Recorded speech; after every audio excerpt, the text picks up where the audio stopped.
What is going on, everybody? Josh Wilson. I'm back in the Big Dog Podcast studio with my man Jonathan. What's going on, Jonathan? What up? What up? So look, it's been a weird week and a half. We've had some stuff going on. It's been interesting, Very interesting to say the least. to say the least. Guys, yeah, it's been a trip, and I won't. Maybe for another time. I'll save it.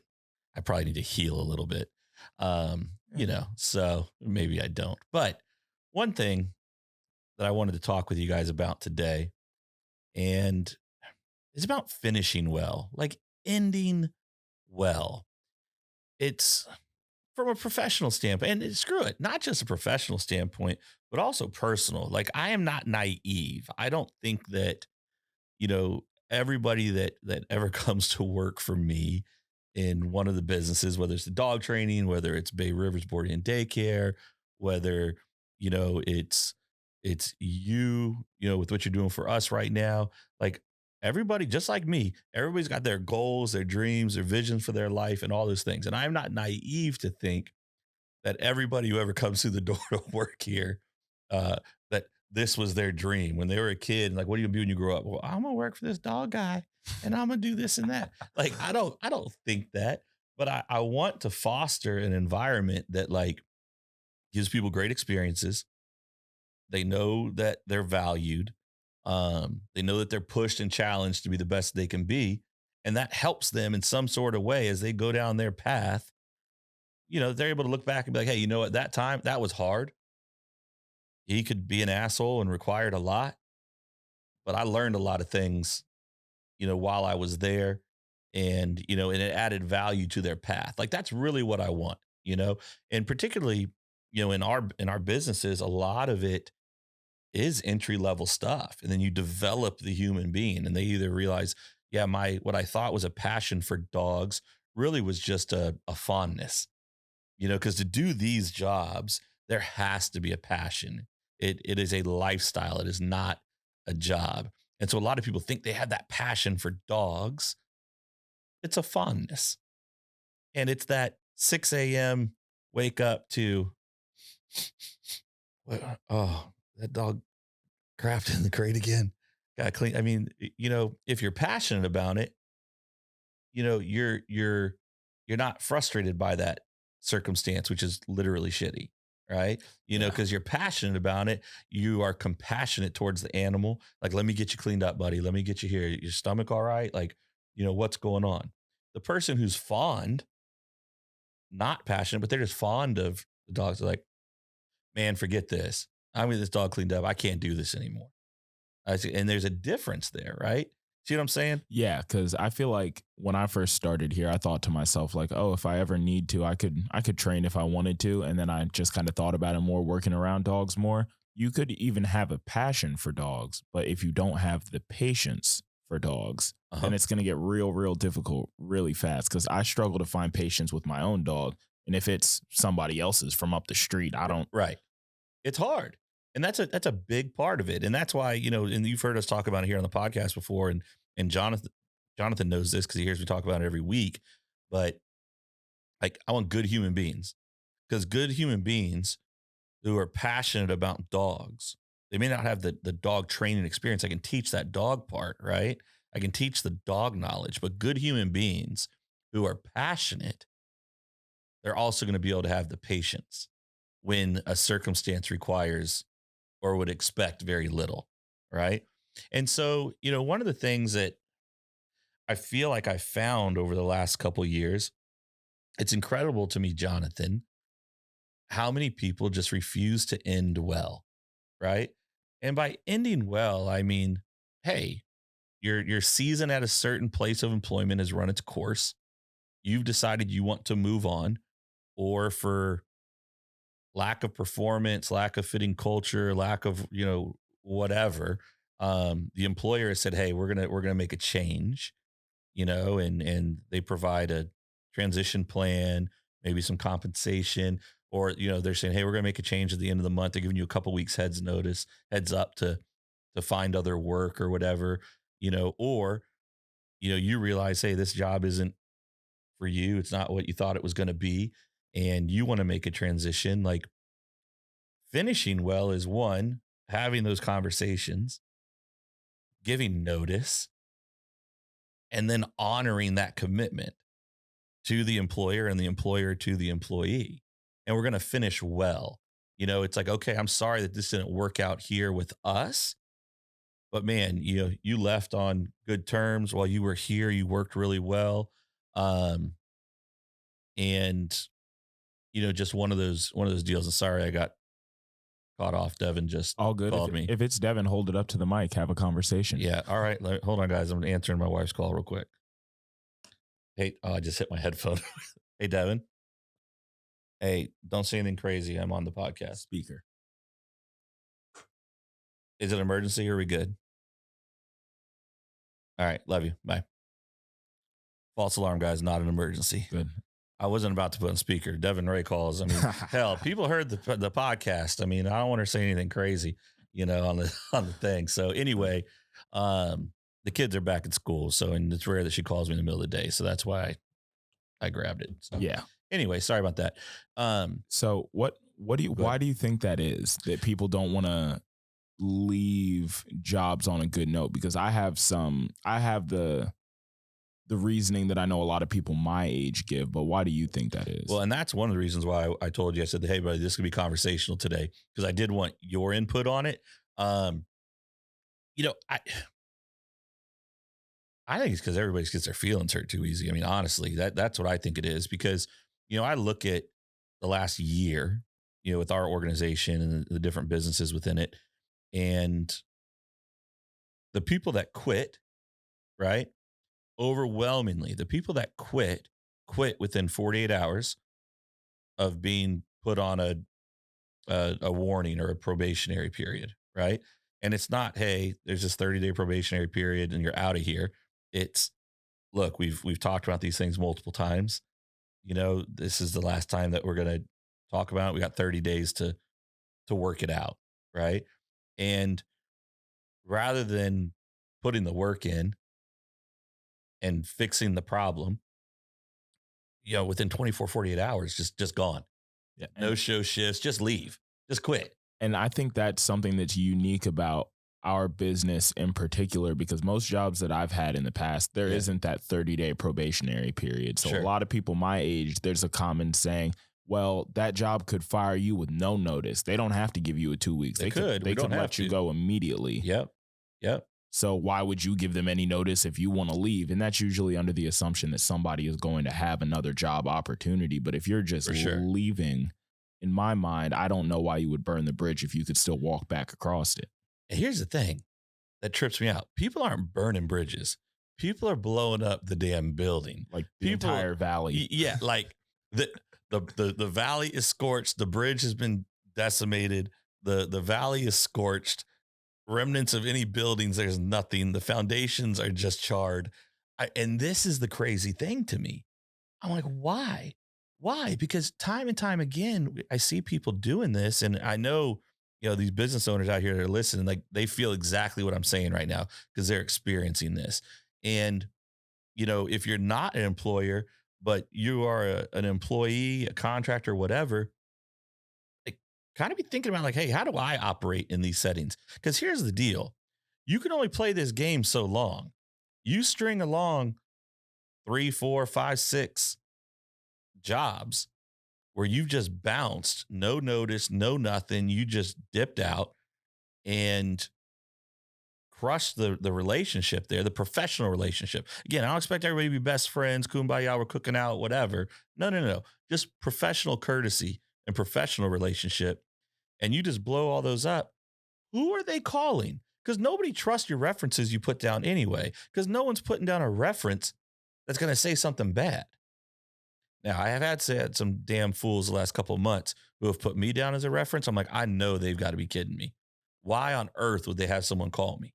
But see, that's the thing. That goes back to, at least you know that you hire some good people, because that's a different type of honesty, to know that you burnt a bridge and then to still say, yeah, I'll put them down as a reference. I don't think they're good. I think they're stupid. Like, I don't think it's a matter of them being good people. I just literally don't think the dots connect. Like the lines don't come together, bro. Okay. Like that. I think that's just how like devastatingly clueless people are. That makes a And lot I'm more not trying sense. to be ugly towards people on the show, guys. Please hear me when I'm saying that. Like I'm putting this out there because people need to hear it and they have to change. Because when you put down your references and you got this work history that every 3 months, 5 months, 6 months, oh, you made it 9 months, it's a different job. And then you put some references down to call. I'm not calling your references. I'm calling those previous places of employment. That's who I'm calling. I could care less about what Aunt, Ruth is going to say. And what were we just talking about yesterday? Who'd Oh, you say? oh yeah. So I put two real You references, put and then me, you yep, put, my boss at UVA, and then I right. put one of the homies. That's one of the homies, right? Yep. Because you know the deal. But the thing is, like, you put me down and it's a professional reference and it's going to be a killer one. Your boss at UVA, it's a professional reference, great experience, and it's going to be a killer one. And then you got the homie who's going to take care of you. Who might not even give me that good of a review. Probably He might won't try and even. mess with You're me. just hoping he's like, oh, let me mess with Jonathan right now. Let me see what's up. So, but most people's references, of course, they're people that are going to say something good. But if your job history is trash, and like we do, I make a couple of these phone calls. It's like, yeah, just no showed and just that was it. Just quit.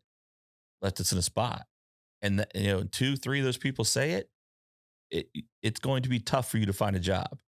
And it's going to be tough for you to find a job because right now there's jobs everywhere. That's the crazy thing. Everybody's hiring right now. Everybody. And for non-skilled positions, people are making crazy amounts of money. Because and they have to just try to get people in the door. We lose people. They're like, well, Josh, I can go over here to McDonald's and make, $16, $17 an hour. Like, damn, I might go apply too. Like that's how, Yeah. that's a good deal. I think that something that's interesting that is entering the public discourse is people calling like fast food positions, for example, calling them skilled positions. Cause I think it does take some skill. I can't make a I Big can't Mac. cook any of that stuff. Yeah. Yeah. But if you put a chart in front of me and tell me to follow that, you can do that. I can do that. Right. Yeah. So I think that you make a really good point reaching out to the employees saying, hey, you need to do a better job of leaving notice. Now, Yes. for the opposite side of the spectrum, how would you recommend employers avoid that high staff turnover? Because it's not like we have an incredibly high staff turnover. No, we don't. I mean, well, I guess it kind of depends on the business. Like, Bay Rivers is pretty high. But that is like super entry level. Everybody who comes into it thinks they're just gonna be playing with dogs, regardless of what we explain it to be. And that is an incredibly difficult job. It's always cleaning. It's always dogs testing your nerves. And while all my clients at Bay Rivers, we love your dogs. They are angels. They are a ton of fun. Um, they come to daycare for a reason. And it's not because they're typically the most relaxed, well trained dog. And that's every daycare across America. You got your handful of dogs that are there that the owners just want to spend the money and let the dogs go have a great day. And they also invested heavily in training, and the dogs are also super well behaved. But then there's the normal dogs that are just wide open. It's like a bunch of, elementary school kids, at recess. And it's hysterical and it's a blast and it's the most fun environment to be in if you're watching it. It can be very difficult and trying, as a room attendant worker, in there, for instance. And people are like, oh my gosh, I'd love to work at a doggy daycare. I love dogs. You find out you like dogs, and they're like, hey, this just isn't what I signed up for. This is too much. Or I don't know what term they use for it, but one dog will start going to the bathroom and that just sends off a domino effect. Next thing you got 15 dogs all going to the bathroom at the same time. It's ridiculous. And that could be overwhelming if you don't love it, right? Because the great parts of that job have to outweigh the literal shitty parts of that job. Yeah. And so, it's tough. I know there will always be high turnover. It's entry level position, particularly for the room attendants. We're teaching them the dog side of it. They're excited about dogs. They love animals. They want to work with them, but then they realize how hard the work actually is. And not everybody's just cut out for that. And that's okay. That minimizing turnover, I think, really has to do with them understanding the why you do what you do. If there's no understanding of the why, they don't ever have an opportunity to get on board. It's just like with the training stuff. I require, as an organization off leash canine, we require updates every day. Within my organization, within off leash, we're a little extra with it. We're documenting, like, their updates are full on report cards. There's debriefs, there's pictures, there's videos. We document every meal. We document every bowel movement. We track weight 3 times a week, and how we do it is a very particular way. It's a little bit extra, but I feel like that's a part of the process. It's a part of the overall experience. And our trainers who thrive and are with us for a long time, they understand why that's important to me and why that's important to the client. If I just said, hey, you got to do this, this, this, and this, and they know everybody else everywhere else sends these things every couple days and it's not required, you know, they could be like, well, what the heck? They're making the same amount of money and they do a third of the work. Not really a third of the work. And there's also a lot more to it than that. Because we do these things, it creates the experience that our brand has become known for. And it allows, you know, all of our trainers, a huge number of trainers, to see very booked out and busy. Whereas, yeah, other training businesses may not require that their teams do this stuff. But I would venture to say that they probably don't know what dogs they're training next week either. Yeah. And for me, I'd rather do a little bit more, like we've talked about in a previous show, which creates that excellence, that separator. And long term, how that rolls and what that dominoes into is incredible experience and opportunity, not just for the trainers, but also for the clients as well. And so, but they understand the why behind it. So it's not like, oh, this is a task. This is a part of our culture. This is a part of our core values and what we're about. Um, and I think that's tough for people to buy into. I Yeah, think for that's sure. tough for people your age and a little young. What are you, 23? Yeah, 23. Okay, so 23, right? So I think that mid to young 20s, it's super difficult to buy into, um, because literally everything changes with the scroll of a thumb. Yeah. Culture changes in a matter of 30 seconds. And you have apps like LinkedIn and Glassdoor that are just kind of there giving you the entire rundown of a job experience and how Yeah. you apply. So you spoke about the why for an employer and why you do what you do and how you try and instill that into an employee. Yep. Have you, and not to say that you never have, but do you think that it's important for employers to consider the why for the employee? Like, why is an employee doing this? Because I mean, we've been through some tough times. So yeah. I think that the why for a lot more people now hasn't been that experience side of things. It's been for money because they need to provide. They need 100%. they need to get by. So Yeah. maybe somebody doesn't value that experience as much. How would you, or could you speak on instilling that into somebody who might not see the pay as a pro to the job? Yeah, for sure. I mean, I think that, we do. We ask staff, like, we want to know their goals. Like, I want to know what big picture is for them, right? Like, you were just up in New York this weekend and, you did a show.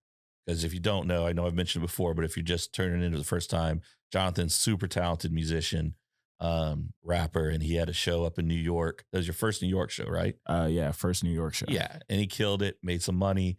It was great. It was good. Except for the travel. The travel sucked, but the experience, like, you can't even put a value on that experience. It's invaluable. Like, it's so big for what you're trying to do, right? And so when I run into you on Monday, this Great Dane is walking out. Look at the size of that dog, Jonathan. That girl is huge. Yep. And I forgot to send the message to the Facebook group that we would be recording. Well, there's lessons going on, so there's nothing they can do about it anyway. It's fine. I kind of like the conversational nature of this episode. Sorry, guys. We're titling this Josh's ADHD. I'm all over. I'm answering the damn phone. I'm talking about dogs. But anyway, when I saw Jonathan on Monday coming out of a ridiculously terrible week, I saw him Tuesday, incredibly terrible.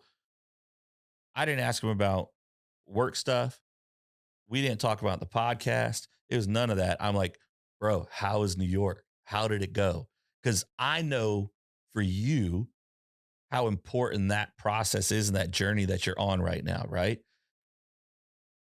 Do I know that about every single person that works for me? No.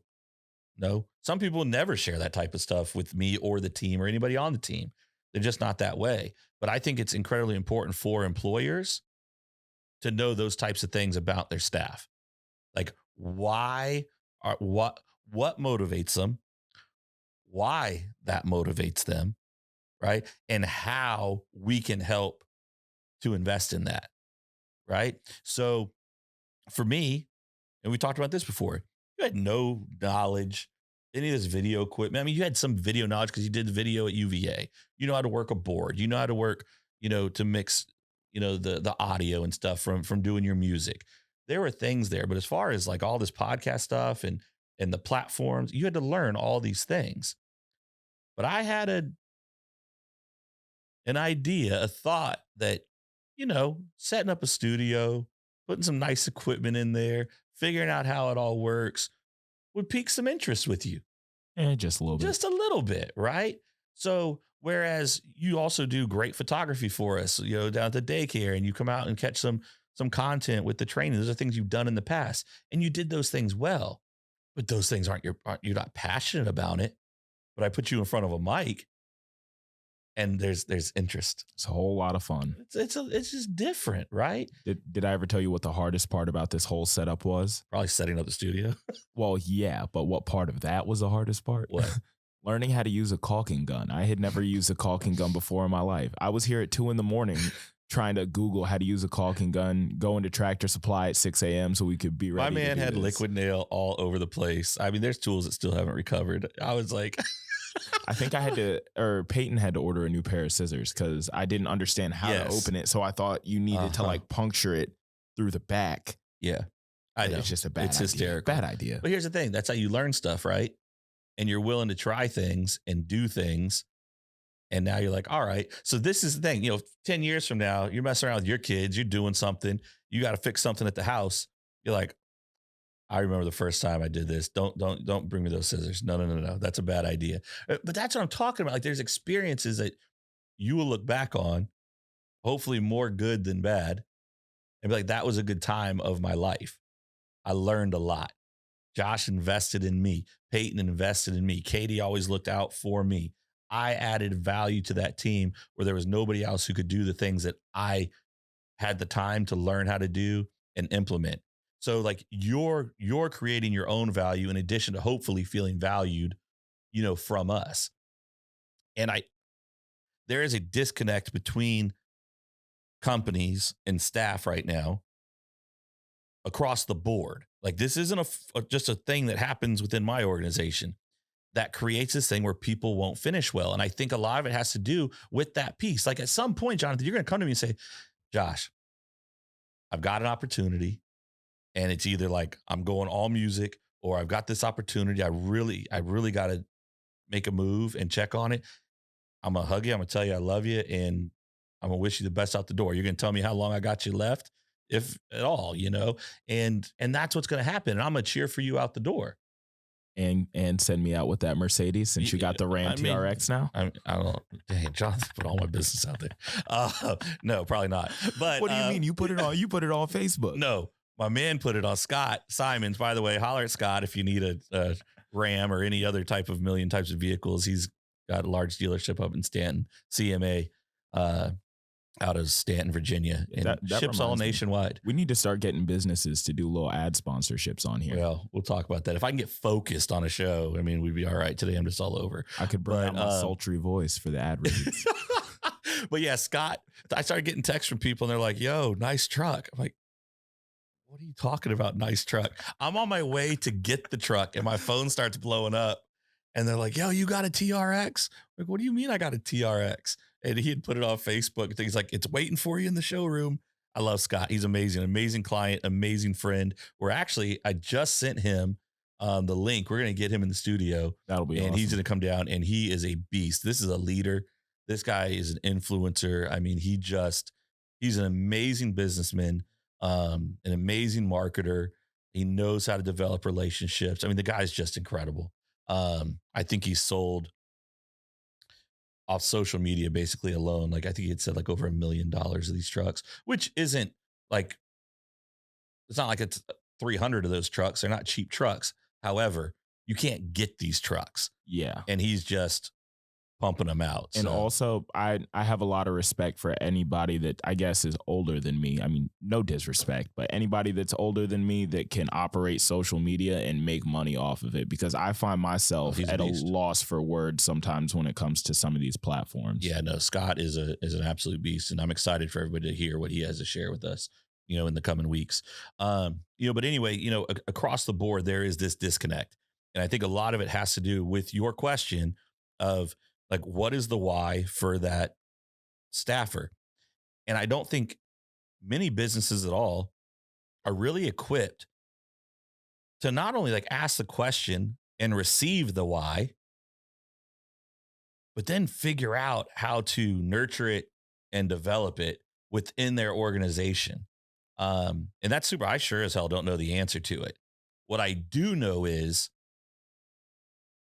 my friends that are, early and mid 20s that are just rolling through jobs and burning down the place on the way out the door over silliness is going to come back to haunt them.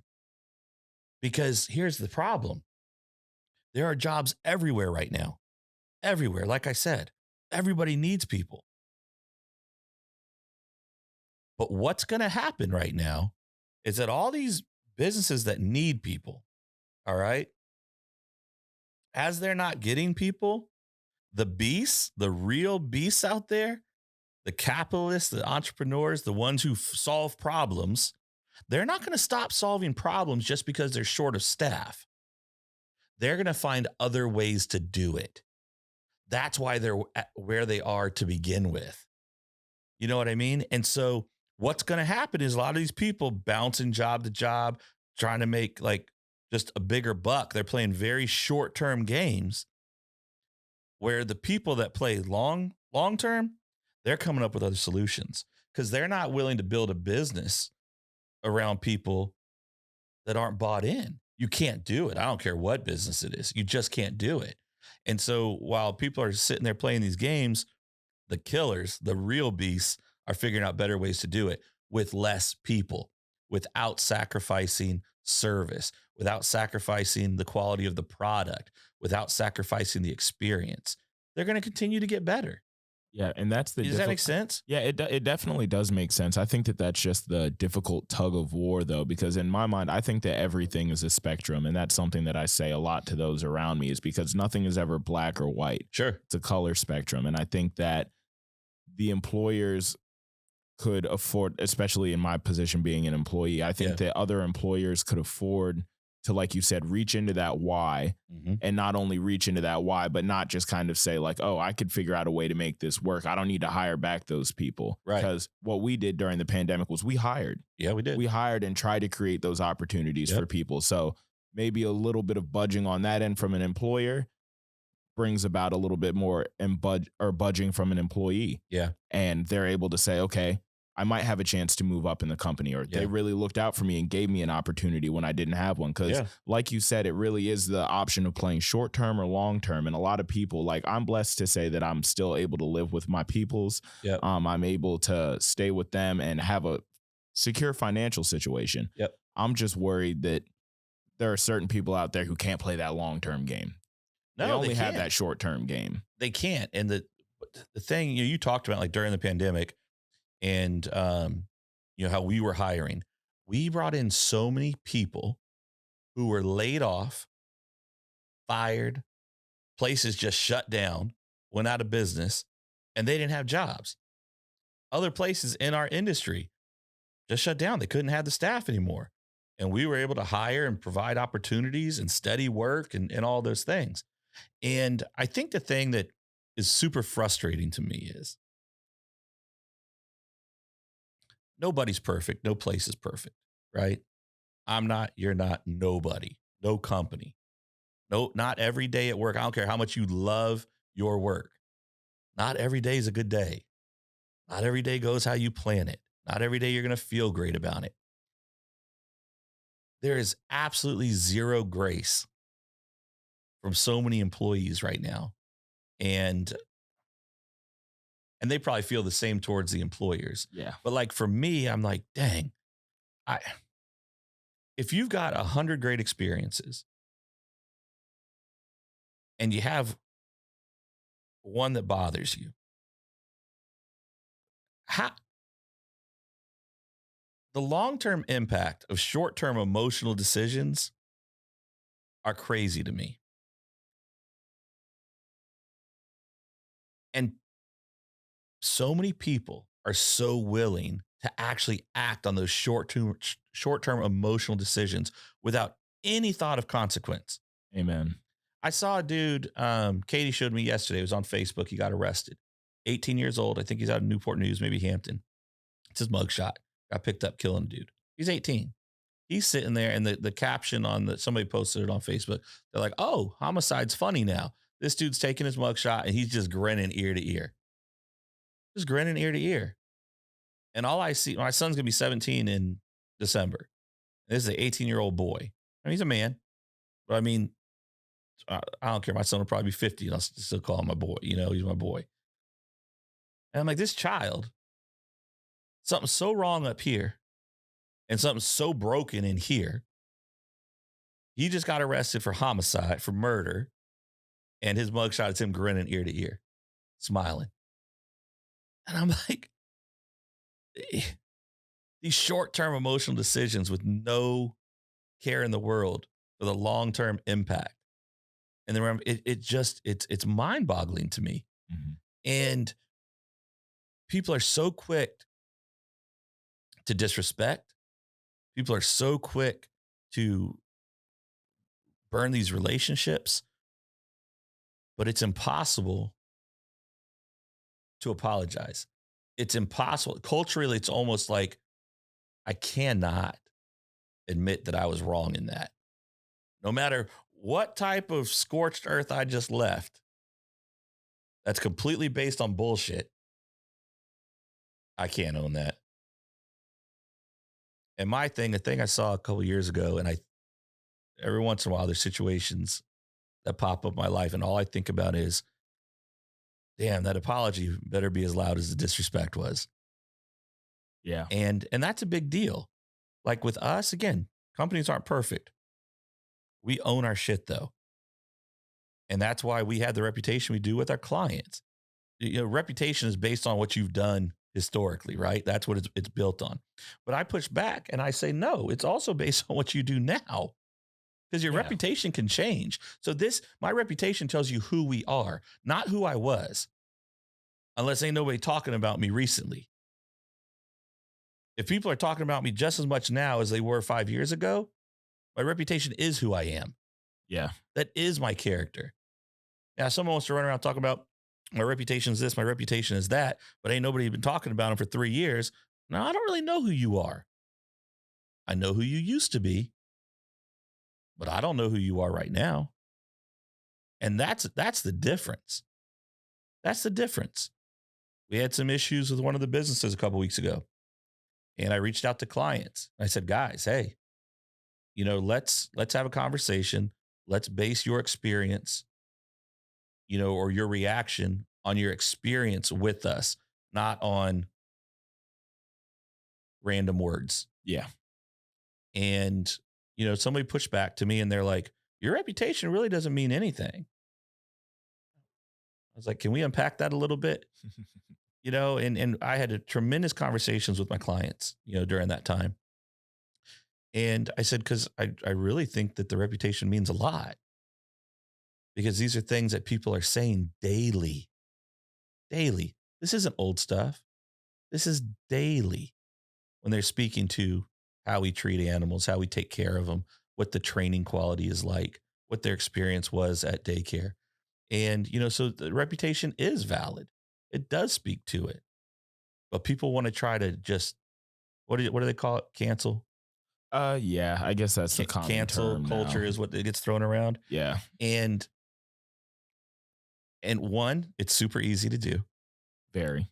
It's super easy to get people fired up and jump in on it. And you can do that. It's like you take that cancel culture of social media and people are applying it to their work environment too. Yeah, and that's what we said, I guess, in the episode that's dropping today, is that people get it real twisted. Social media is not real life, and that whole Yeah. the whole issue of cancel culture, whether or not you believe it's real, whether or not Yeah. you call it cancel culture, you call it consequences, I think that it's just a factor of social media, Yeah. because when you see people in real life, you're not going to walk up to them and be able to say blocked. You're not going to be able to get them out of your line of sight. Right. You're not Yeah. going to be able to Don't show me tell, their posts anymore. you're not going to be able to scream out in public all of the wrongs that you believe Yeah. that this person has done. Yeah. So it definitely doesn't exist in real life in my eyes.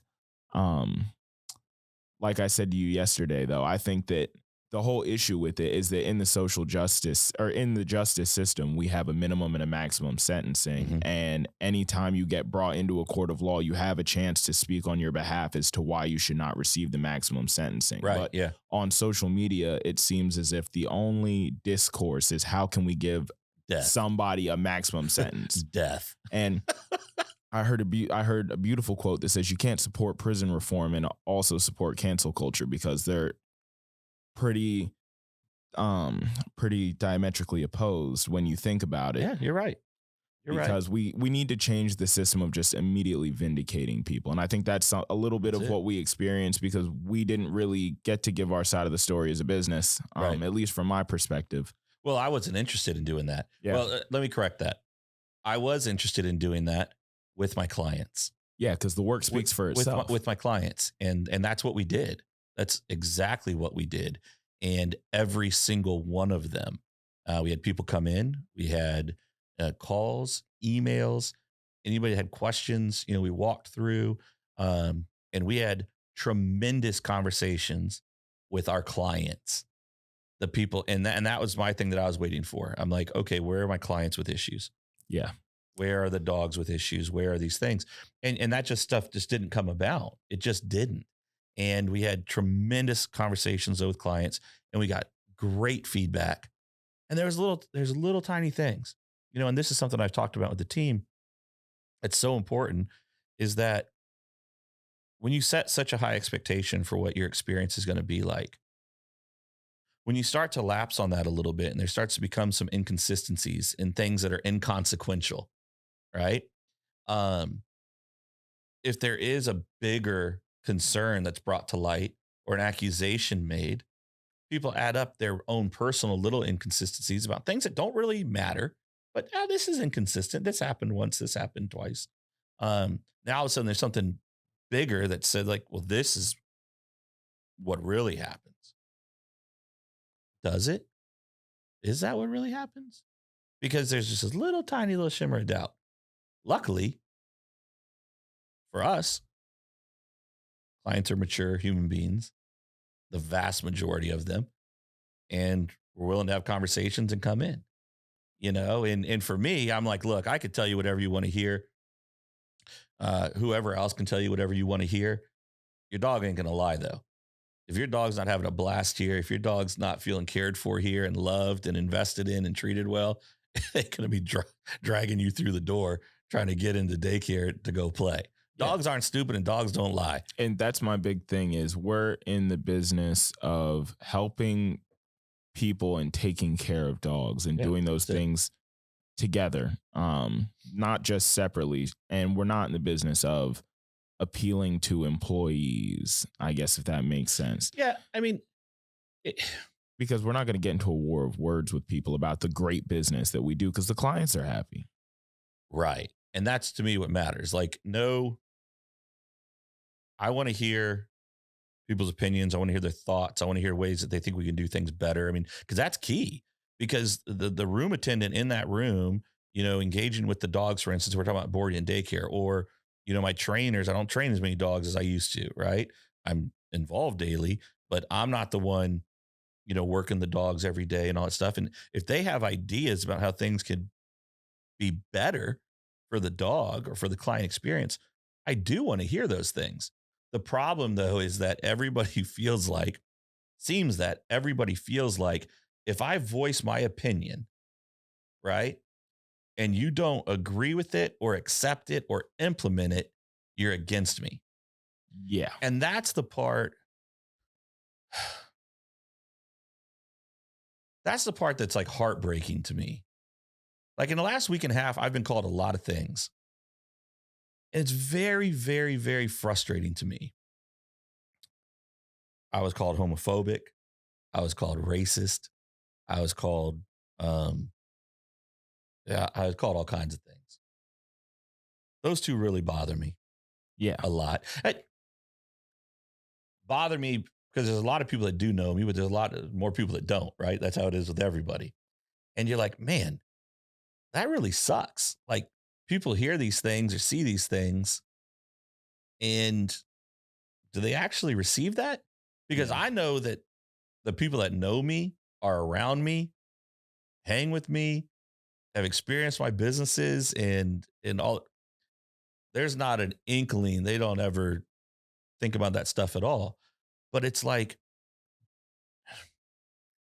we're so quick to be like, you're against me if you don't agree with me on anything. Yep. And Whereas you can just be a great person and I can be a great person and we just happen to like different football teams. yeah, and see that's the really hard thing is that I feel like with people's morality, there can't be any sort of trying to figure out how I want to word this. Come on, bring it. I lost it. I lost No, the thought. it'll end up in a song. It'll end up somewhere. But you know what I mean though? Like it, and this is so like fundamentally bigger than employee employer relationship and interactions. Like this is like so widespread. Like differing opinions on literally things that do not matter about anything immediately go to you're not with me. Like Yeah. I'm not for you for whatever crazy, like it could just be anything. And I think I don't like lobster in my mac and cheese, but I like bacon in my mac and cheese. I like brisket in my mac and cheese. I like some country ham in my mac and cheese, but I don't like lobster in it. You don't like lobster in it? and that's the thing. I feel like, and what I remembered to say is it's hard, and I could see why that gets to you when somebody calls you homophobic or racist, because when you're told, oh, you do something poorly with your business, you're not handling dogs properly, whatever it is, whatever Yeah, somebody says, you can bring up the physical evidence, reviews, happy clients, happy dogs right. to dispute that. But when someone says you're homophobic, you're racist, it's very, very hard to defend your morality. All you really have in the bank is, well, no, I'm not. Right. Yes. No, I'm not. Yeah. How do you I, defend that? yeah. I hope that, well, one, I never feel like I need to, right? Because Exactly. I think if people look at my life and they look at my businesses, clearly, I'm neither of those things. Clearly. But people aren't interested in looking at that stuff. People are just interested in seeing something and getting hype on it. And it's, it trips me out, man. And it's super frustrating. Um, and it's sad. And it's sad. And the thing that's crazy is it's so unnecessary. And we've had a lot of people over the years come and go. A lot of people over the years come and go. Training business, maybe we're still young, but on the training business. And the vast majority of the trainers that aren't with us anymore, they're not with us for very specific reasons. And bottom line is failure to adhere to policies and procedures that we have in place. And because of that failure, doesn't mean something, didn't go right with the dog or something like that necessarily. But by failing to adhere to policies and procedures, it creates opportunity that something adverse could happen. And we need at all costs to make sure that these dogs' health and well-being are prioritized. And so when people leave from here, particularly if it's a failure of one of those things, they got to go. Because if they don't prioritize these policies and procedures, that means they don't prioritize the health and well-being of a dog. They cannot be here. They Precisely. just can't. I don't make a huge thing out of it. It's like you just have to go. And then I take care of the dogs. I take care of the client. I take care of whatever needs to be addressed. And this is a lot of time we're spending talking about something that really is a small percentage of the time. But there is no ill will towards these individuals. They go start their own businesses. That's awesome. Go do your own thing. If the market chooses to work with you, so be it. I don't care. The market chooses to work with me and my team. Awesome. That's great. Like, there's a lot of dogs out here. And, for you that are out here listening, you need to think about that with competition as well. Like, what is really competition? There really isn't competition. It's yourself. It's yourself. You focus on your lane, you do what you do. If you believe that it's best and you do a great job, the market will decide. The market will decide. That's a great thing about this place. Yeah. The market will decide. And if there is better opportunities for clients out there and their dogs, and there's more consistency, and someone's given that better experience, my business will slow because someone's out there doing a better job than me. Not mad about that. Yeah. That's how it works. I mean, that's the way that we've designed it for the most part, at least. No, with any industry across the board, until you get too big, and then they come down and split you up, and and do all that stuff. But anybody can do that. So when people leave, like, they're not with me anymore. So I no longer have a care in the world as far as where they're at, who they're with, what they're doing. It does not matter to me. Now, if somebody had ever worked for me that was just so grotesque that, I needed to make sure they never touched a dog again, that would be different. Mhm. you know um but people can't just, like, stay in their lane and focus on it, and they get caught up in just having to cancel and fabricate and say things aren't true. And, like, the history speaks for the businesses and who they are, and those changes come. And so when there's opportunities, people want to take shots and they want to come at you. I mean, that's fine. It's whatever. But nobody ever wants to remember the thousands of good things, the good points, right? They want to get hung up on the one. Well, he did me wrong. Like, did I? Or did you do us wrong? And the where you're at is a consequence of decisions that you made. It's not a consequence of a decision I made. It was a consequence of a decision that an individual made, but I, as the business owner, had to follow through on the decision that you made. Yeah, and I think that's just a level of maturity that it takes to be self-aware of, okay, did I make a mistake? Did I deserve this? Or do I need to go back to what we said, burn all those bridges down because I feel like I was slighted and I did no wrong? Yeah. How long, Jonathan, have you and I known each other? Like, how do we meet? We've known each other since I was in like the 5th or 6th grade, whenever I got to Water's Edge. So 5th or 6th grade. And then for what, 2 years in high school, I did your student group? Yeah, I would say so. Because it was 2 years. sophomore, junior year? I honestly can't remember the years. I thought it was like 2 or 3. It might have been. Yeah. That was back when y'all tried to kill me playing basketball. Tried to kill Little Steven Anderson, breaking ankles. Steven tearing him up. That was atrocious play by Steven Anderson. But I mean, we've been around for a minute. You've known me before the dog stuff started and all those things. And, when the dog stuff started, and I talk about, like, the market deciding and figuring it out, we started in my backyard in 2014. 30 plus trainers now here in Hampton Roads alone, locations all over the place. That's the market deciding. Yeah, I mean, I've watched it happen because I remember being an intern. I mean, first and foremost, I remember being just close friends and seeing that the market was deciding because you stopped being our youth group leader to, go work with dogs. And everyone was just kind of like, Josh is going to work with dogs. That's but weird. Then I watched the market continue to decide when I came back as a second year from UVA. I have to say it like that. I appreciate it. But come back as a second year from UVA and I need an internship. And you're like, oh, come on, I got you. And it was no problem. And I saw the building that we were in. Then I come back from school and I see the building that we're in now. The market has decided to a substantial degree. So the business that we're doing is great. Well, yeah. And that's the part that I want people to hear, is that not that our business is great. It's just that we are allowing the market to decide whether we are or we are not. It's not me saying, Yeah. I don't have to say anymore. You don't have to say it. I'll say it. Right. Yeah. Jonathan can shout it. Like the market decides that. And if the market starts to shift, I know there's a disconnect in what we're doing. There are millions of great dog trainers out there. There are hundreds in this area. Everyone's got the same opportunity. Take it. There are, how many painters are there? How many HVAC? How many whatever? You know what I mean? Out of that 100 phenomenal dog trainers, how Oh, many of don't. them work Stop. for us? Stop. Stop. Stop. Oh, the phenomenal? Yeah, out of the phenomenal dog trainers, how many of them work for us already, though? I mean, out of the 100, I mean, 30 plus of them work for us right now. So, but I mean, there are really good business out there. And there's also a lot of people in the dog business and the training that their clients are different clients than ours. You know, they're seeking something different, and that's fine. That's great.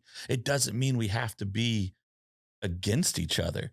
There are several local dog training companies that I send people to, I refer people to. There are several local dog training companies that we celebrate as they're growing and moving into new facilities.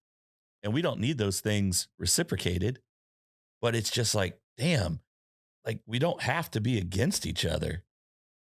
Like as a unit, as a community, any industry, just so much better together. Yeah, just because someone else is eating doesn't mean they're eating off of your plate. Right. Like, I mean, damn.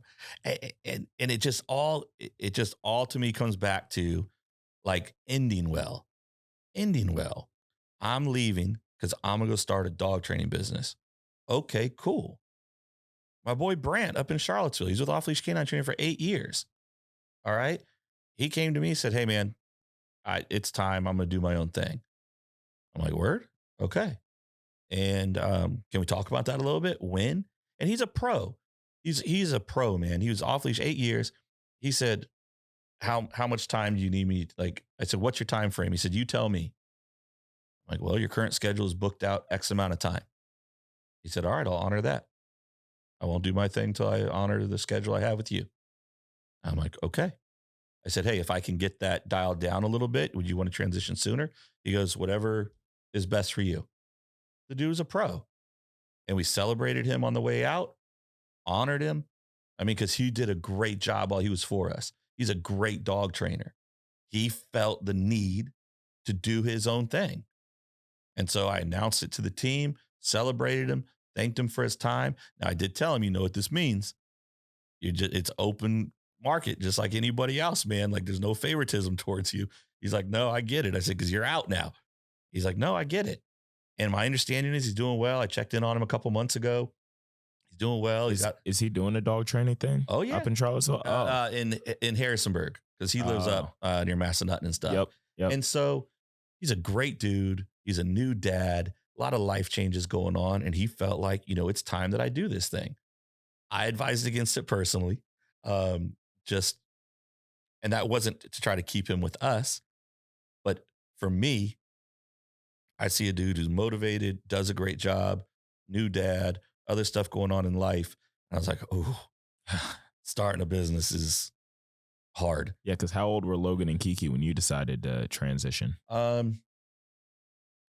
So we had our own businesses when they were first born. Yeah. And then everything, the world blew up. But I mean, when we went for the dog training again, when we started doing it initially, gosh, Logan was 8, maybe. Kiki would have been 6.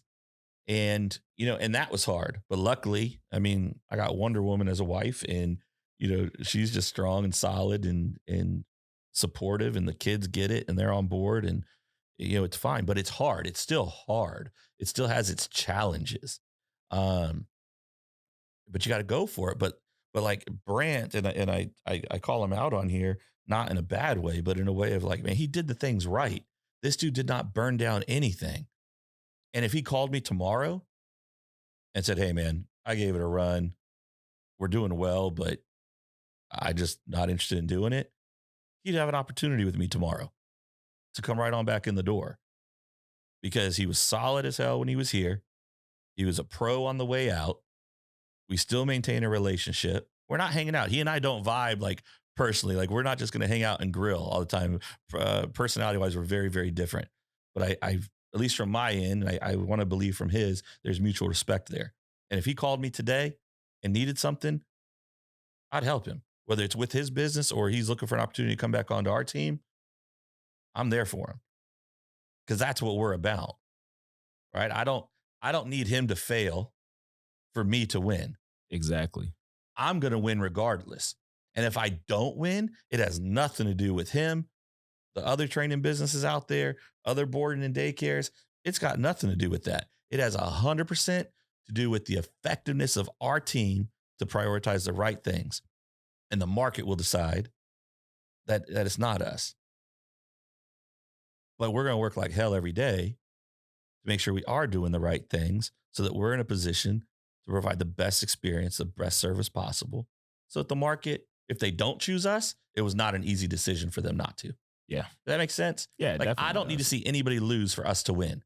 Exactly. And that goes back to just the burning bridges. You don't need to see a job that you are leaving and or upset with lose because you feel like you need to leave and go somewhere to win. You don't need to burn the bridges. I got a text yesterday from a trainer who used to work for me. All Mhm. right. And we had some hiccups when she was with me, but she just got displaced from the hurricane. Dang. Yeah. What is she down She like? was down in Louisiana. Oh, And so apparently it got a little windy down there and wet.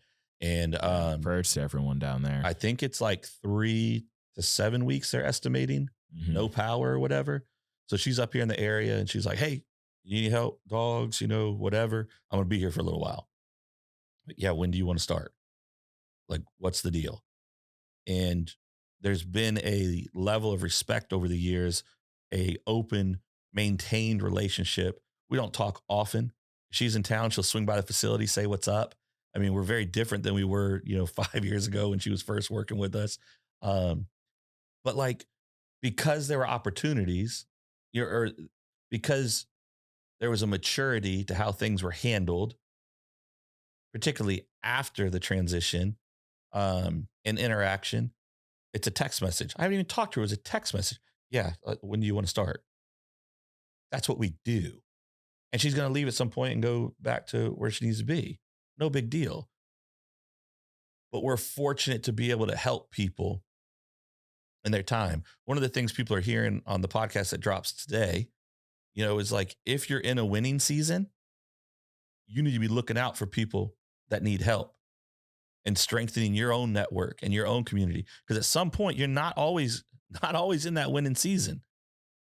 And you need people. You need people to lean on to help you stay up. And I fear, Jonathan, I fear so much for, these people, 6 to 10 years out of high school, 4 to 6 years out of college. They don't understand that piece because their network is social. Yeah. And it's social media based, and it is not realistic, as you said. And I fear for all the great, beautiful, wonderful things that have come from social media. I fear so much for what this looks like when people are in their 30s, their 40s, and life starts to get legitimately hard. I fear for them. I mean, I pray for them. I want, I end well, guys. End well. Be professional. That doesn't mean deal with crap you shouldn't have to deal with. That doesn't mean put up with, being spoken to any sort of way. That there are exceptions to all of this. But if you're ending a job though, regardless of how you feel about somebody, you can't control everybody else. You can only control you. And so for me, regardless of how dirty somebody does me, I'm going to make sure I take care of them on the way out the door. Because down the road, they can say whatever they want. I know what's factual. I know what's true. And I'm going to sleep fine at night. Yep. In the moment, there's plenty of moments where I want to make an emotional decision. Yeah. I mean, you know me. yeah. But you got to recognize the emotional part. You got to recognize it. That's probably not the best thing to do in this moment right now. I'm like, oh, they want to DM me and say, what about my family? Oh, okay. Let me quick Google search. You live at, no, probably not the best decision, right? Yeah, definitely not. Probably not.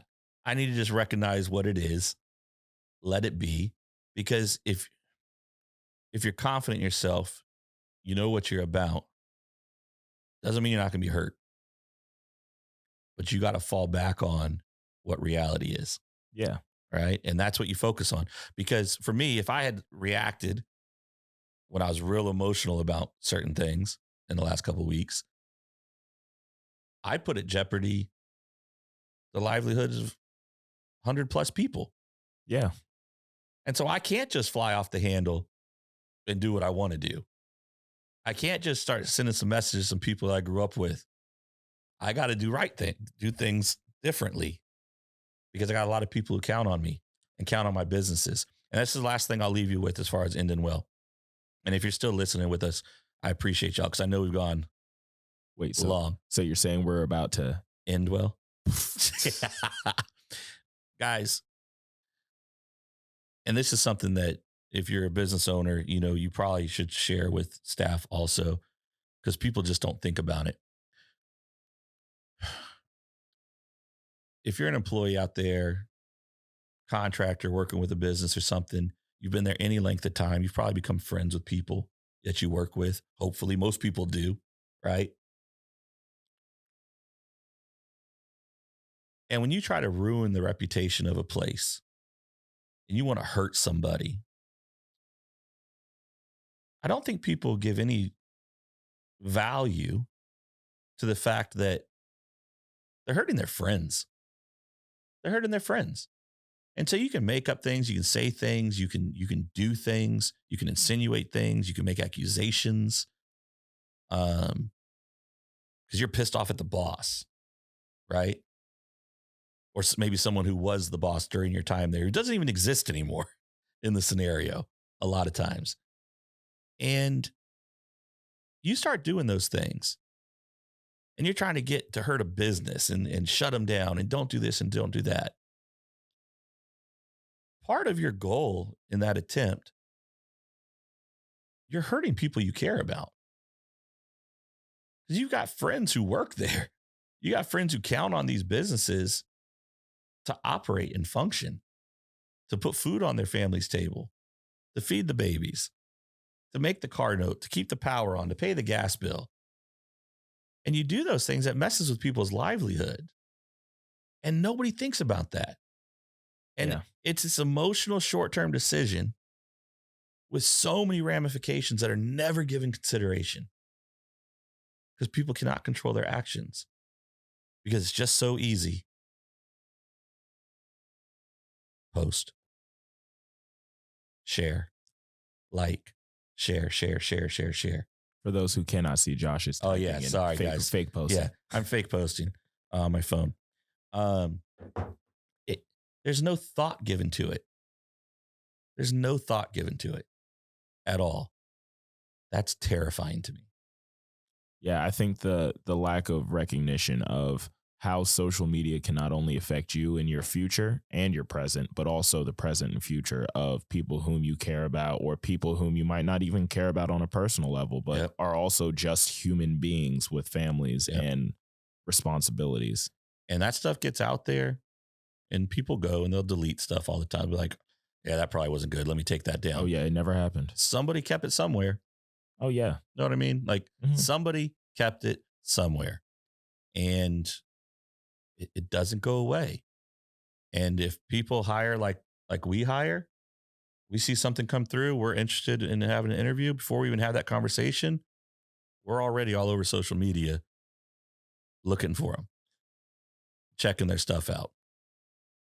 So as a rapper, it's kind of difficult for me to support that proposition because if I do move on to a future job and they want to look at my social media, not to say that there's anything awful there. Sure. But quite personally, I think what the type of person you are definitely relates to the job, but what you do in your free time might not necessarily relate to the job, but it might dictate who you are as a person. Does that make sense? No, I think you're exactly right. But here's the thing with,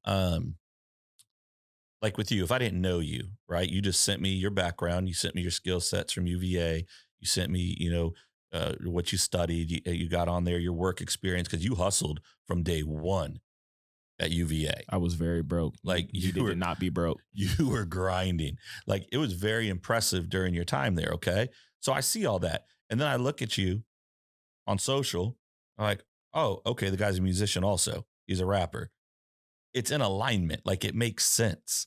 Like that to me doesn't negatively impact me when I'm looking at you for a job. Yeah, but you're also not everybody. Well, I surely am not everyone. But for me, if I'm looking at someone on social media and everything's argumentative, everything is defiance, everything is a problem, everything is I'm offended, everything is what, that's probably not like a great teammate, right? Someone who just day in and day out is pissed off about everything. I mean, I stay pissed off. Like it's a gifting, but I can turn it off and function. Yeah, but there's also a difference. Pissed off in real life and pissed off on the internet are two completely different things. Right. But if someone who spends all their free time just ranting Yeah. about craziness, people ain't trying to be involved in that. Like you got to be smart. You got to be smart about what you're posting out there. You got to be whatever. Your music, that is a passion. That is a career. That is a hustle. Like that is a very important part of your life. A big way for you to get exposure is through social media.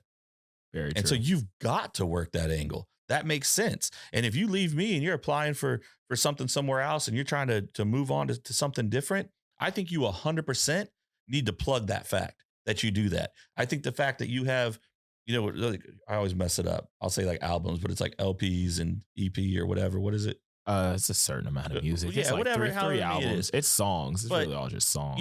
The songs you've written and that you've put out, like that's impressive to me as someone's looking to hire, because not everybody does that. Not everybody has that. And like, that's something special. That shows commitment. That shows dedication. That shows talent. That shows creativity. Those are things I think need to be a part of your portfolio, even though that's something you do that you think is outside of work. Mm-hmm.